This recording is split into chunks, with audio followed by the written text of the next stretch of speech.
this mean? Help us. It means that our students are in great danger. What should I tell the staff? The truth. Tell them Hogwarts is no longer safe. It is as we feared, Minerva. The Chamber of Secrets has indeed been opened again. Adored by a new generation of moviegoers as Professor Dumbledore in the Harry Potter adventures, Richard Harris previously had a reputation as a hellraiser and a ladies' man. A key figure in the new wave of British cinema in the 1960s, he made his name in gritty, real-life dramas like This Sporting Life. I want you! I want you to go! I need you! I want you to go! I want you to go! I want you to go! Hollywood beckoned, and hits like Camelot and A Man Called Horse made him an international star. But while he continued to make headlines with his riotous off-screen behaviour, Harris was undoubtedly a complex and very talented man.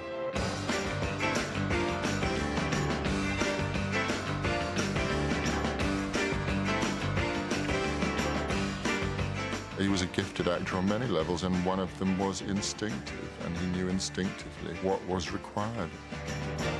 He was the most extraordinary raconteur because he lived a life, you know, he lived many lives. He's just a lovely man, you know, and very much a mentor, and I do miss him terribly. He had this terrific animal, sensual, sexual quality about him. He was a very beautiful, physical man. Whatever Richard did, you were going on a big ride with Richard. You were going on a journey, and you didn't know how it was going to end. But by Jesus, you were going to have fun. With 2 Oscar nominations and a string of awards to his name, Richard Harris was an actor of authority, passion and presence. His untimely death at 72 came just as he was experiencing an upturn in his movie career. His life off-screen was still more dramatic. As a hellraiser, Harris wrote the book and made the headlines. At your peak of, like, indulgence, what was it? You were on a couple of bottles of vodka a day, is that right? 2. 2 bottles of vodka a day? Yeah. That's... 2 bottles of vodka. 2 bottles of vodka before 8 o'clock. 8 in the evening or in the morning? That in the evening. Yeah. And then from 8 o'clock onwards, I'd mix half a bottle of brandy and a bottle of port and finish that. Man. So I survived it. What people were mostly aware of was the hell-raising image, you know, that terrible word that he probably resented. And he was a larger-than-life character. There's no question about that. And in many ways, that reputation somehow blurred the fact that he was actually a very serious actor indeed. You have proved your valor yet again, Maximus. Let us hope for the last time. There's no one left to fight, sir. There is always someone left to fight. Richard Harris was one of those rare birds where physique, actual personality, acting ability comes together in one big cannon shot. So what you have there is a real star who just seems to pop off the screen. That's indefinable.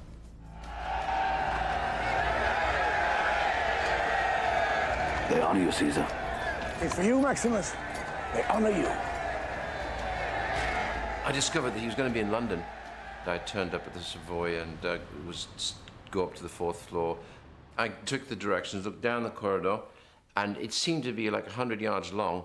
And at the end, this figure suddenly appeared in a nightshirt.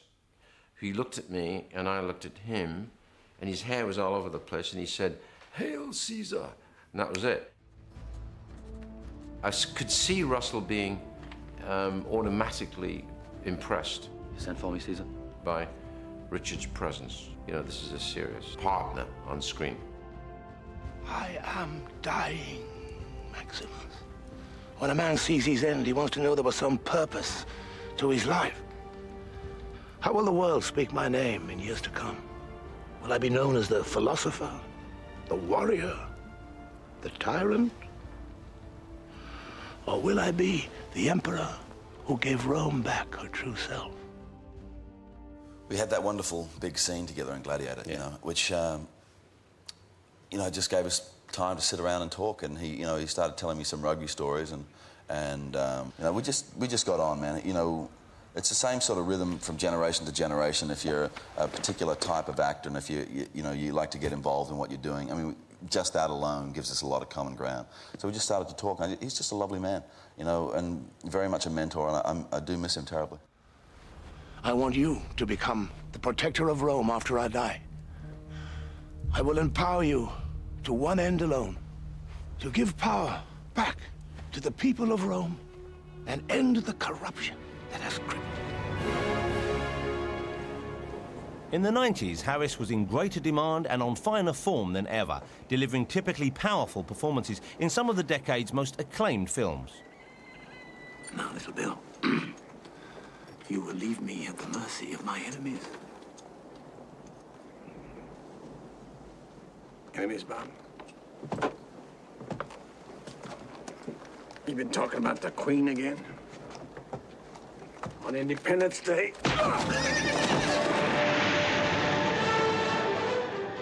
A far cry from his first taste of Hollywood 30 years earlier, when the relatively unknown Harris was cast in MGM's remake of Mutiny on the Bounty. Seems that in a moment of exuberance, you stole 2 25-pound cheeses. I stole 2 25-pound cheeses, sir. But you wish to deny it. Well, speak up, Mills. Oh, yes, I do, sir. Of course. Certainly, sir.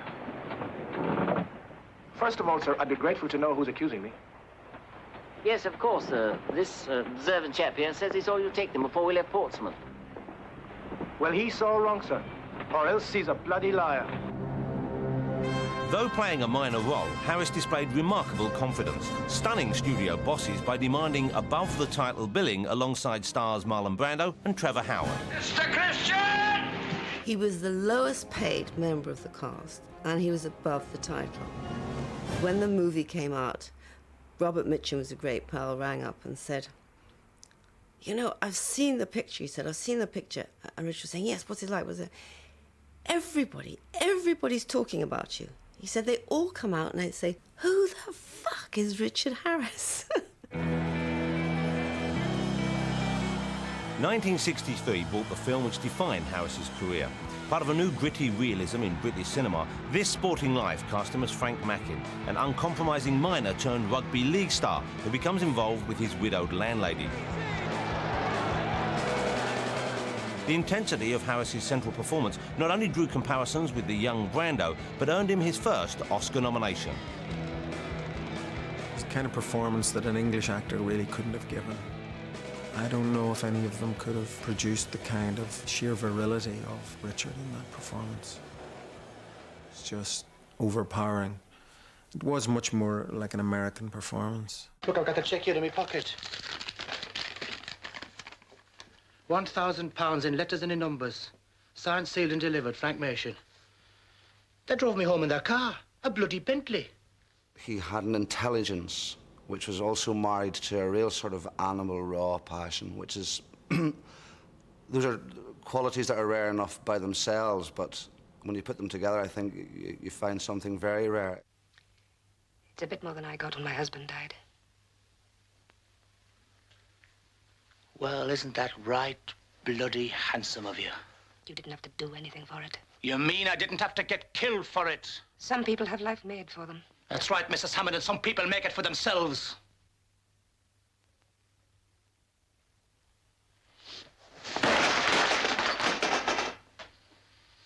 It's about time you took that ton of rock off your shoulders. And don't wake me in the morning, I might be dead. The performance won Harris a Best Actor award at the Cannes Film Festival, and movie offers duly poured in.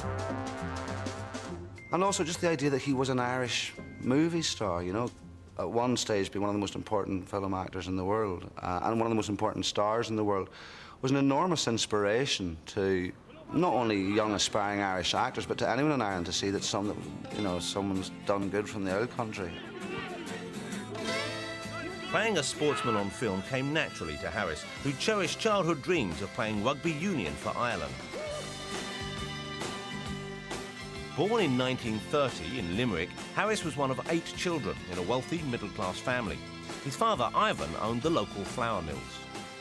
When I left school, he said, well, what was I going to do? So my father said, we'll go into the business. So you hop into the business, so that wasn't much I could do, really. But they did huge, big barns and lofts.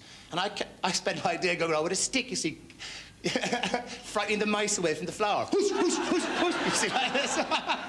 And anyway, I remember when he finally got rid of me was that I thought that all his workers and millers and all that were sort of underpaid. You know, I thought, even then, I thought that they weren't being paid enough. So I brought them all out on strike against my father. And they paraded outside with signs like, "Your son said we should have more money."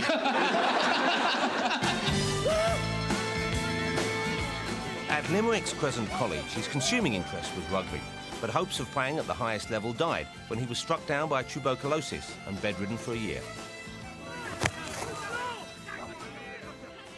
After a couple of weeks or a month or so, he, out of boredom, picked up a book and started reading, and became fascinated in literature and in art and in drama and theatre, and that's where his creative side took off. Harris moved to London in the early 1950s, where he attended drama college and enjoyed some stage success. Then the movies came calling, with the offer of a film contract at Associated British Pictures. To coin an old phrase, I've got a face like 5 miles of backcountry road, and therefore I fall into the natural category of a tough, you know, of a villain or a heavy. He was so different to anybody else I'd ever met. I was going out with very stable, polite guys who were very courteous, very nice. But he was from another planet. Listen, I'm not the only one that was swept off my feet. There's half the women in London were swept off their feet, so luckily I didn't realise that at the time. When they met, Harris didn't realise Elizabeth was the daughter of a lord and a bona fide debutante. Despite such diverse backgrounds, they married in 1957 and had 3 sons. The eve of the wedding, they gave a dinner party. And at the end of the dinner party, there was a row between the two of them. And everybody sat there at the dinner party, and Aunt Elizabeth and Uncle Dick were running in and out of the room shouting, "There'll be no wedding tomorrow! No wedding tomorrow!" But there was, finally. I think he was suited to marriage in his way. He would never have changed nappies. He would never have washed dishes. He'd never leave you to go and fend for yourself. But don't ask him to come and do the shopping. Don't ask him to do the laundry. He wouldn't even know what it meant. Shopping to him would have been going out and buying Guinness. I can remember in Bedford Gardens now. He would obviously exasperate her because there he was coming out of their bedroom in his underpants and she hitting him literally with a belt. She was just sick of him pushing it. Richard had a habit of saying he was going out for a drink and then forgetting to tell me that, we were living in London at the time, and he'd forget to tell me that he was going to Dublin for the drink. But you can't run a life like that. And he really accepted it, but didn't do anything about it. But that was him. He never changed. Are you violent, Richard? Only when I'm picked on. No, I don't. Well, yes. Which is it to be, yes or no? Well, I suppose that I try to avoid trouble, as much as I can. But when it comes, I like to walk away from it a lot, not because I'm a coward, but in fact I am. I'm a converted coward. That's it, at this stage of my life. But I think that one gets into these rows and the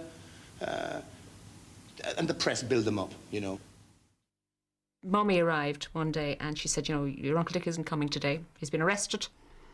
What had happened was they'd been in the talk of the town the night before, and I think it was Sammy Davis was on, and somebody made some anti-Jewish, anti-black remarks, and Uncle Dick had a few jars, and lo and behold, he stood up for him, and punches were thrown, and he got arrested finally.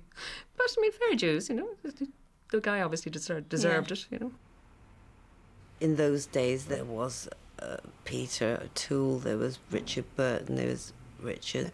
They were larger-than-life characters, and the press adored reporting what they did.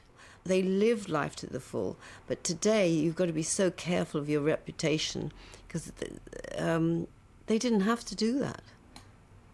But not one of them ever missed a performance.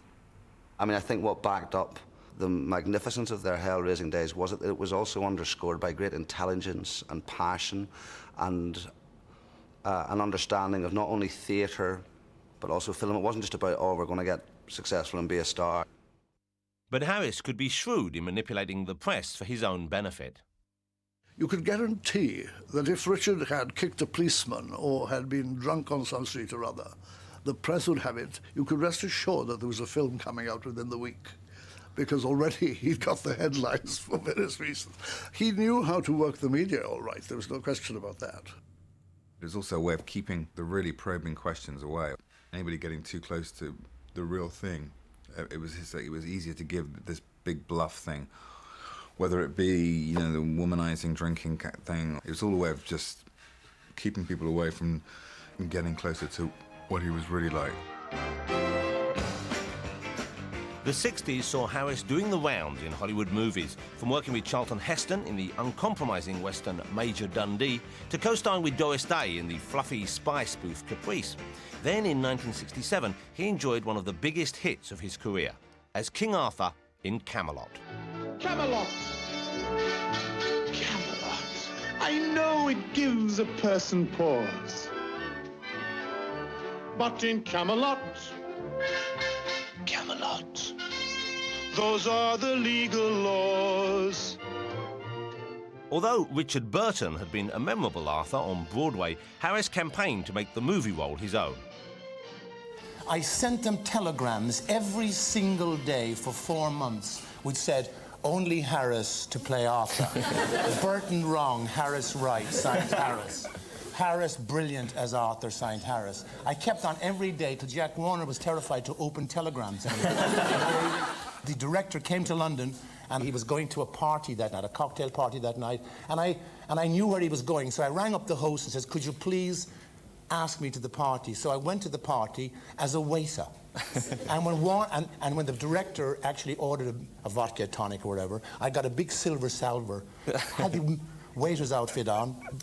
He brought the drink in. He looked at me and he says, oh, for God's sake, leave me alone, you guys are crazy. At the end of it, he said, look, I'll test you. So he tested me and I finally got the 5.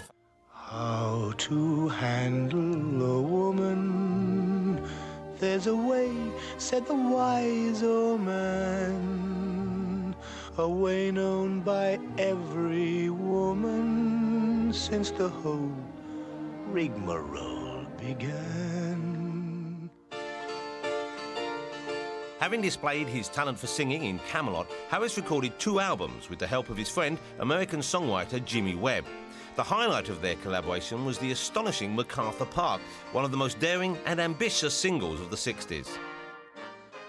I got a telegram from Richard Harris saying, Dear Jimmy Webb, come London, make record, love Richard.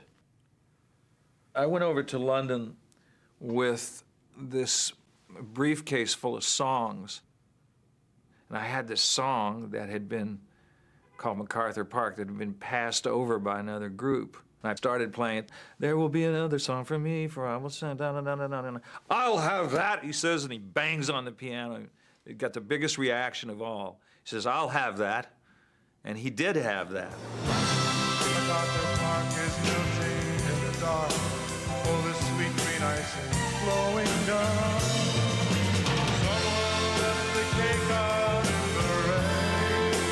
I don't think that I can take it, 'cause it took so long to bake it, and I'll never have that recipe again.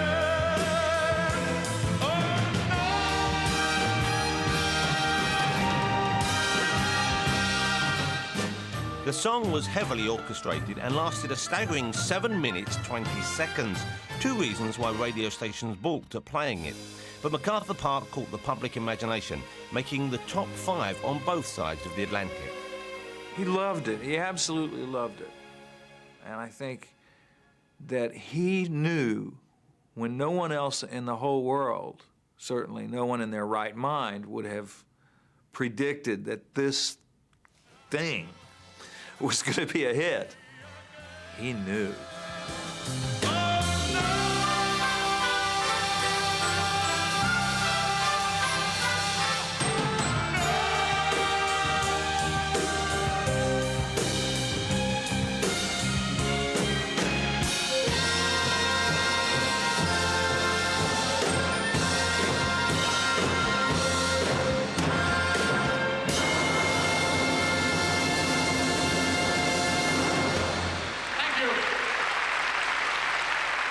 Richard was very flamboyant, but he was also a very romantic character. We were having dinner alone one night, and he said, I think let's get dressed up tonight. So I come down to the dining room, and there is a four-piece quartet playing away. Richard at one end, and I'm sitting at the other. And the butler coolly serves us with white gloves and everything. And in between each course, Richard said, now we'll dance. And we danced around the table, the two of us, in between each course. And he'd set all that up. It was mad, just mad. As an international movie star at the peak of his powers, Harris was surrounded by beautiful women, a temptation he found rather hard to resist, if indeed he ever really tried. He was very discreet, and he was very careful not to humiliate me. And I was not anxious to find out what was going on, so I didn't. And there was no specific thing that caused the breakup of our marriage. It was basically, I think, I wanted a sort of more emotional security. I think he would have liked to have gone on the way it was. This time we almost made the pieces fit. Didn't we, girl? Elizabeth finally divorced Harris in 1969, but they remained close friends throughout his life.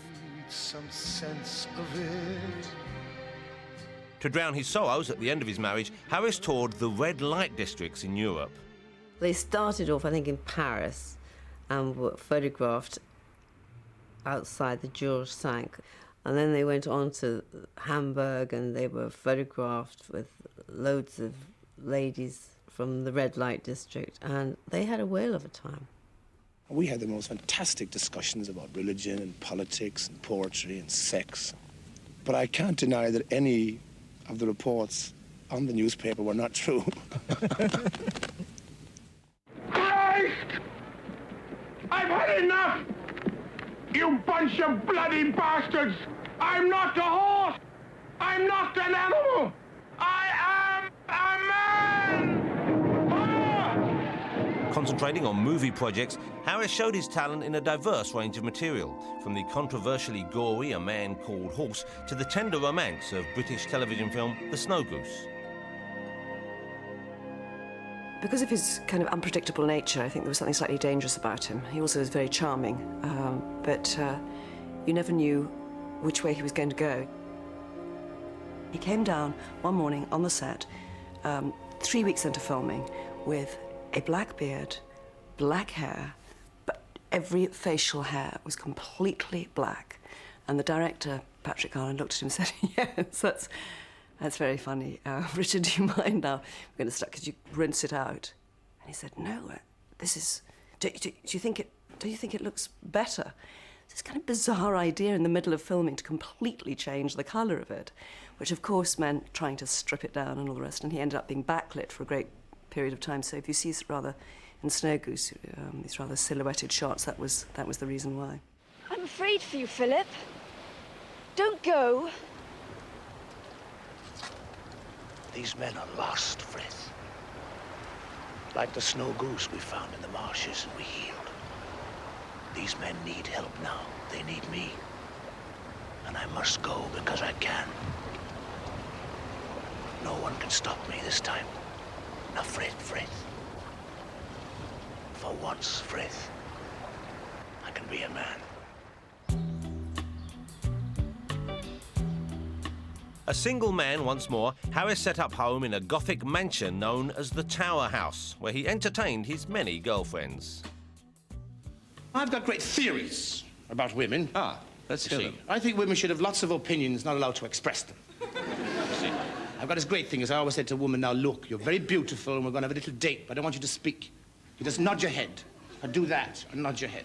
I remember once asking this beautiful woman, you know, beautiful, beautiful woman, a very important question. And she nodded her head so fast, she almost dislocated her neck. I remember one of those really quick, you see. And then the next morning, they wake up and you say, well, and she says, ooh, good morning. It's wonderful. And you say, it's lost, it's all finished. You shouldn't have spoken. You ruined it, you see. Finished, finished.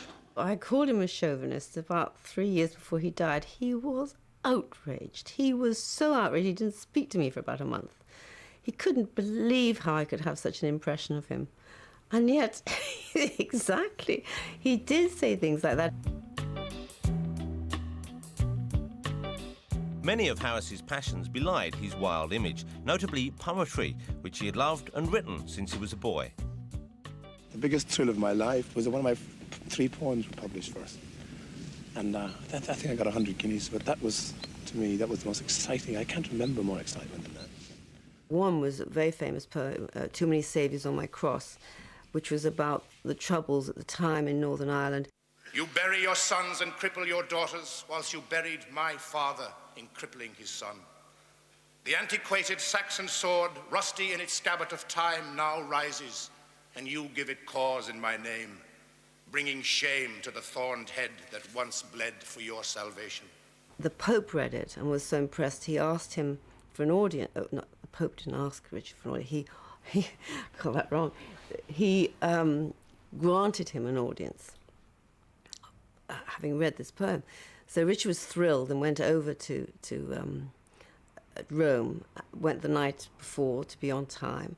Unfortunately, he had some friends with him and they went off and they had a very good time and they ended up with all sorts of ladies of the night and their photographs were plastered over all the Italian newspapers the next day and the Pope mysteriously disappeared out of town. For God's sake, it's the only chance we have of accomplishing something from this whole fucking mess!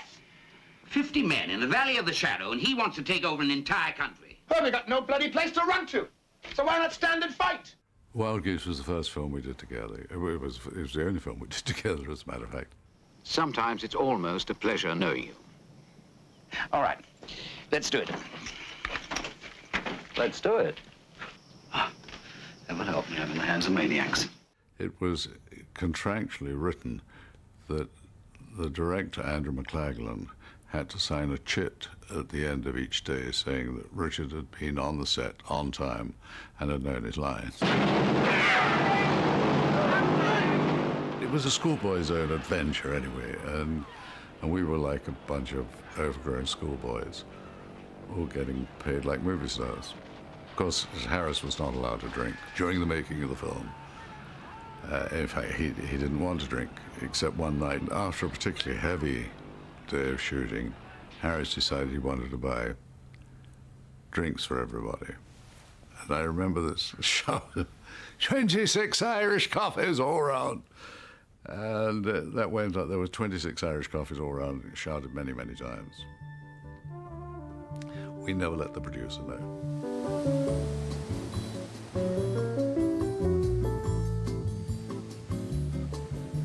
When Harris wasn't working on a movie, he spent much of his time living the life of a millionaire recluse in an idyllic hideaway on Paradise Island in the Bahamas.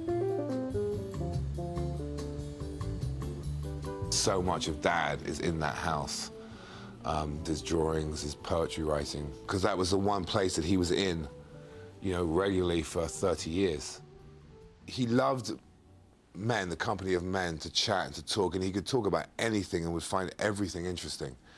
And he loved women for their beauty, but he also loved at the end of the night being on his own. He, you know, just to sleep on his own, to be on his own, to read. He did everything he wanted to do.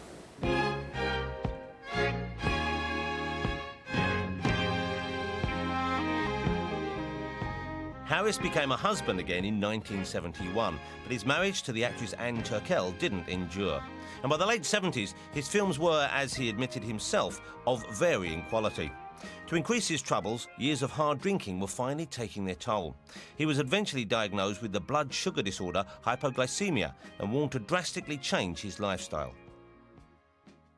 We went to lunch at the Jockey Club, the famous Jockey Club in Washington. And Richard suddenly said, I see 2 bottles of 1967, I think, Margot. I'll have them. And he said, T, you have what you want. You're not having any of mine. So it was something like $350 a bottle. He drank them, and he said, that's it. And I said, I believe that when I see it. He said, no, no, no, that's it. And indeed, that was the case for well over 11 years. I used to hide my age for years. I used to knock 2 or 3 or 4 years off my age. And when I hit 70, I said, my God. I looked into the mirror one day and I said, now for 65, you look terrible. For a 70-year-old, you look great. Yeah. But having achieved 70 was a miracle. I mean, people said there's no hope. And they thought I wouldn't live to 50, 40, 30. Physically restored, Harris toured a stage version of Camelot for most of the 1980s. With a keen eye for a good business deal, he had bought the stage rights to the show, and playing to packed theatres around the world, the tour grossed $92 million. Now financially secure, he openly lamented the loss of his film career. But after an absence of 7 years, he suddenly found himself in the Oscar running again for his portrayal of Bull McCabe, a brooding farmer obsessed with the land in the field. They asked me to play a small part in it, and I said no. And they said, just let us use your name if you can just play this 3 or 4 day part. So I kind of read the script, and I said, not only will I not play the small part, but I'll play the lead. I want to do the lead in it. And they didn't want me, may I tell you? because when they suggested me to Hollywood, they said, Richard Harris, is he still alive?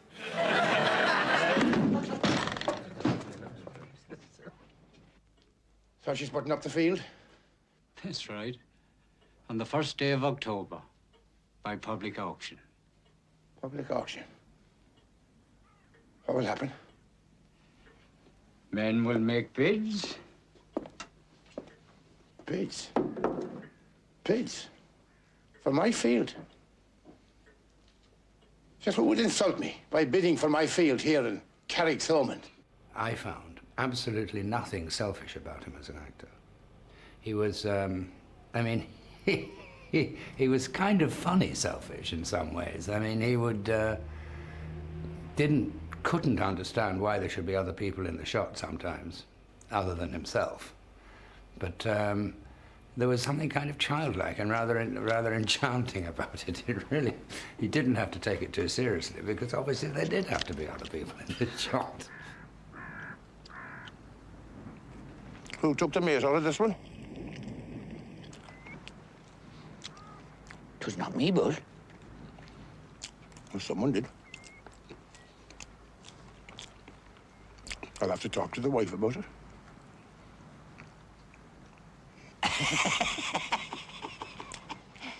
You would expect him to be a real roustabout, turn up on the set and boom, it was there, you know? And it wasn't like that at all. And he would fret and worry and be up in the middle of the night about things, you know? I think you did, Bud. Harris never imagined he would get a second chance at an Oscar, and just to be nominated was recognition enough. Well, almost. He did say one thing which I thought was very charming at the Academy Awards ceremony when he didn't win it and the winner was announced.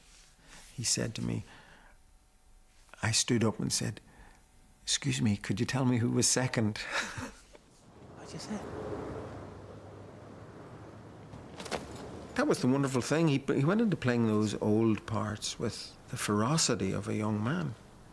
That's what made him so interesting in those roles. If I find out that you're mixed up in this, I swear to Jesus, I'll swing for you.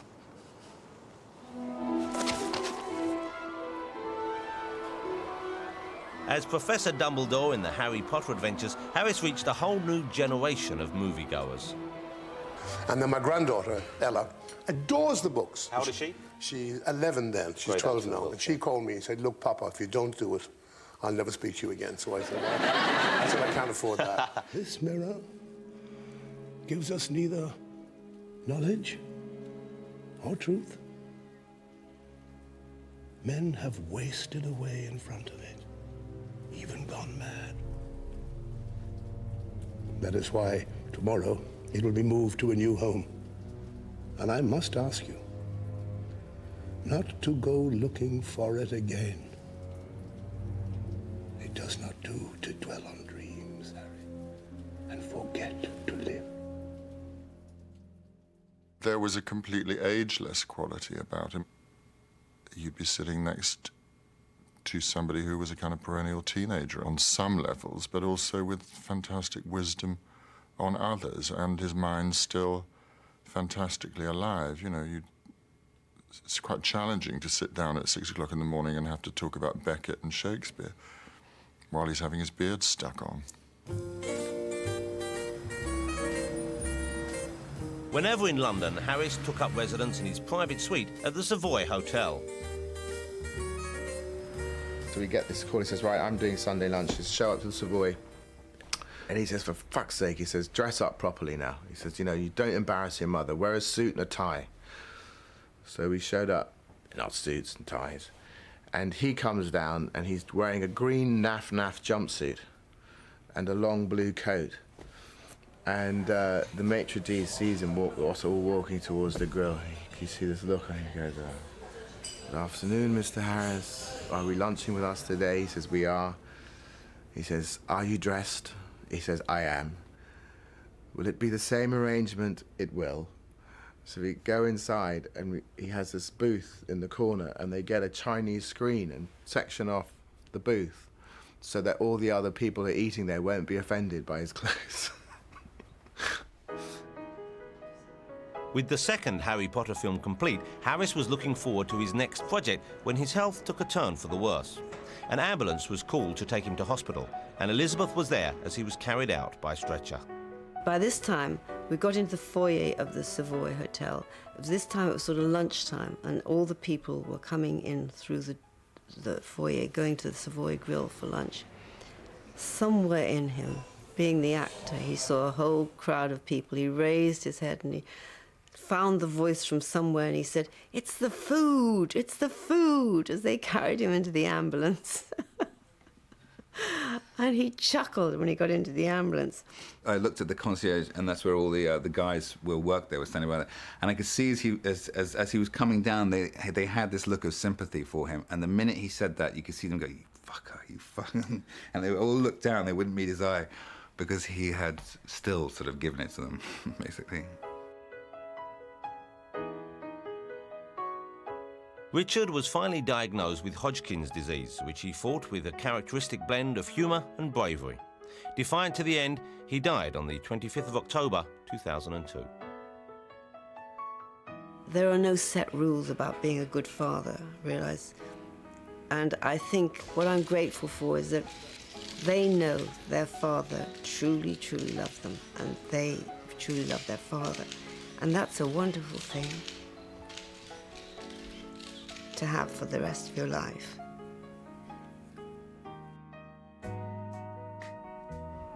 We went to the funeral parlour to see him, and you can imagine how emotional and how difficult it was.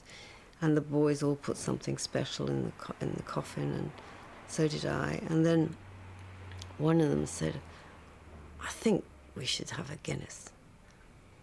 We can't sit here with Dad and not have a Guinness. So they went out and bought some Guinness and came back. And we also said, we can't sit here and drink Guinness and not share it with Richard.